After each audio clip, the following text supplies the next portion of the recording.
Hey, what's up guys? It's Mike from Friction Jewelry down here in San Diego. Looking at some new tools today that I just got in the last week. I want to do an update to my plier video, which I made, I don't know, a while back. And a couple of you guys said, hey, I dig this, man. It was helpful. So let me tell you something even more helpful. Recently, Xuron, who is a manufacturer, I believe out of Washington State. That's probably wrong, but I hope not. Or possibly, I take that back, Maine, Saco, Maine, I think it is. Whoops, sorry, Xuron. They came out with these pliers called the 452s. Those of you who are familiar with Xuron know they're pretty good quality pliers at a budget price. They don't have the bells and whistles of like a tronex plier, versus you can kind of see there's differences in the handle, the way the spring works. This is a little snappier, a little more fluid, a little more comfortable to hold. But what you have here is a very well refined, very well made plier with one of the thinnest blades on the market that I've seen. This is 0.7 millimeter. The handle size is, I believe, like around 5 or so inches. It's sort of in the middle between the long handle and the short handle tronex. So I'd say it's like an average size plier. It's almost identical to the Ergo Grip by Eurotool. So there's a lot of pliers that use this size. Hacko does, Eurotool does. I think Lindstrom's are a little bit smaller. So the Lindstrom is just like maybe 4 inches, I want to say, but they have varying sizes on Lindstrom too, so it's hard to generalize. But in any case, I feel like they did this because it'll fit most size hands. I have maybe average size dude hands. So, you know, I'm sort of in between the long and the short tronex. But this plier is good enough. You know, I would love if they made a little bit comfier handles, like a little bit squishier, maybe a little bit longer. However, this plier is 25 bucks. This plier is like minimum $60 if you buy it on their website, plus shipping and all that. So usually these tronex runs run me like 70 bucks. So I can get almost 3 pair of these for the price of 1 tronex. So what should you do? Let's dive into it. Cool, so the Tronex 452. I have a grounded pair and I have an ungrounded pair. And the two together allow me to work with very small jump rings. And the bonus is that this is like a hardened steel that, even though it's very, very skinny, it can handle some pretty decent gauge wire. I've used this on, I want to say, like thicker curb chains, which are about 21-ish gauge, I would say. And it was just fine. Like they're still, you know, closed razor tight at the top. I've used them, I just got them. So I've maybe used them on like 40 people, I'd say, so far. And I'm kind of reaching for them now versus, you know, my tried and true. So for the grounding plier, I can make a separate video on how I made these. It's very simple. The Tronex handles, they slide off super easily, like so, right? So what I did was I just cut a little notch out, and then I have like these test lead wires, and I'll just sort of tack weld the wire after I strip it, obviously. Onto the handle. You can sand off the black finish if you want to make a better connection, which I recommend. And then you can notch this out. I can, you know, if any of you guys are interested in how to make these, I'll DM you. And you can also buy them on the, I think, Micro Tools website for like 50 bucks already grounded. I mean, I already had the leads with the banana plugs and all that. So I'll just save myself 25 bucks. Yeah. What I did do though is, this is pretty cool. I don't think I've shown anybody this before, but on Amazon, they have these male to female test lead extension cords. So if you end up with a cord that's too short, a grounding cord, or for any of your grounding stuff, you can just boom, and you get an extension. And what's cool about these dual banana plugs that they ship with some of the Sunstone alligator clips and stuff like that is you have another input. So you can actually, boom. So now I've got my crosslock tweezers and my grounding pliers plugged in to the same single outlet. of my welder right there. Sorry, I can't get it in with one hand. It's running away on me.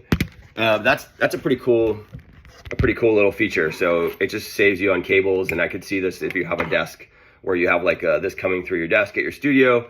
You can have you know, this neat little splitter that you can, you know, you don't have to reach under the desk to get to your welder. I'm using it on the desktop, but I'm building out a shop right now where I'm going to put it actually under my desk, so everything's super clean on top, and then I can just have the grounding pliers coming out. So let me show you what these pliers look like on a jump ring and how awesome they are to work with. That says 174. So this is about a 1.6 outside diameter jump ring. This is about the smallest that I think most people would really use for the daintiest of chains. This is probably 26 gauge wire. And let me see if I can get it to focus here. You can see I've got easily enough room to open this jump ring with these 0.7 millimeter pliers.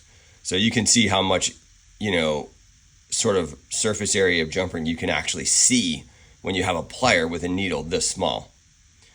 So it's really, really advantageous. And I'll just show you a quick comparison of the Tronex grounding plier, which is the 723 next to it. Let me get a hold of it if I can. It's just so much stubbier that it's really even hard to work, especially through my iPhone screen. Hard to work. I mean, yes, like look, I can grip it and I can still close it with this plier right here, but you get blocked, right? You can't exactly see what you're doing. Now let's go to the other Tronex. This is the 757, which is the long handle, and I believe this is their finest tip, or one of them. Let me see if I can. It's so hard through a phone.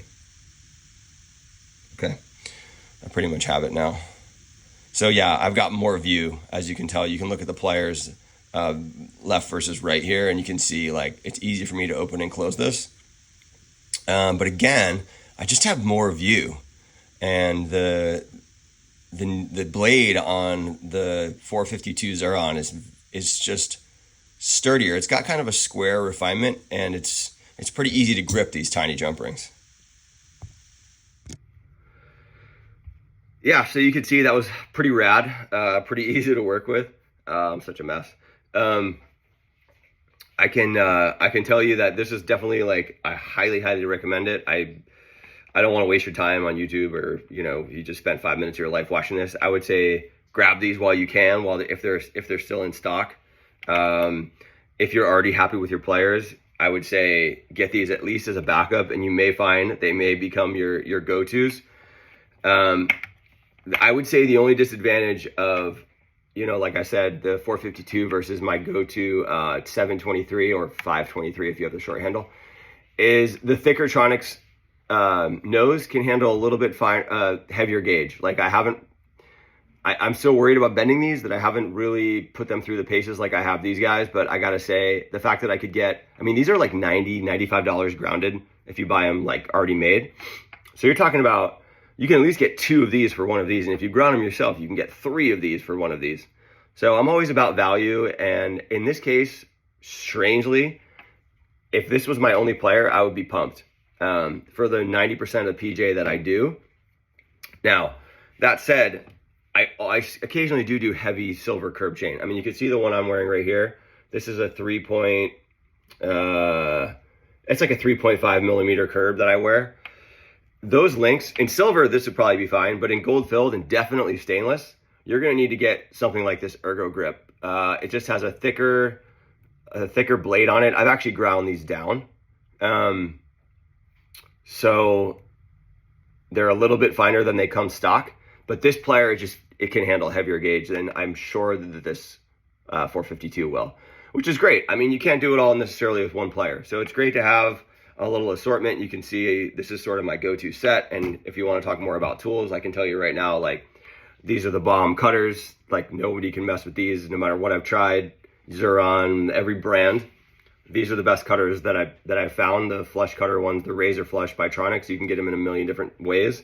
However, I still use the bigger Tronex. I forgot the freaking number on this one, 2175, for my thicker gauge. Like, you can't cut thick gauge wire with these little Tronex. I mean, you're gonna ruin them.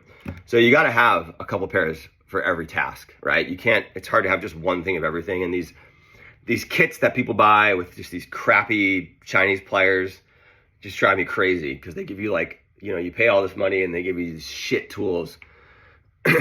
So please buy everything piecemeal. You know, get your welder, watch these videos, and just get what you need and get what's good. That way you don't have to keep buying crap. I mean, I have so many of those, just like shitty beadsmith pliers and, like, you know, random cutters. I got a graveyard over here, so I'm wasting money. So hopefully you don't have to. Anyway, I hope you enjoyed the video. DM me any questions on Instagram or on YouTube. And yeah, happy welding. Good luck.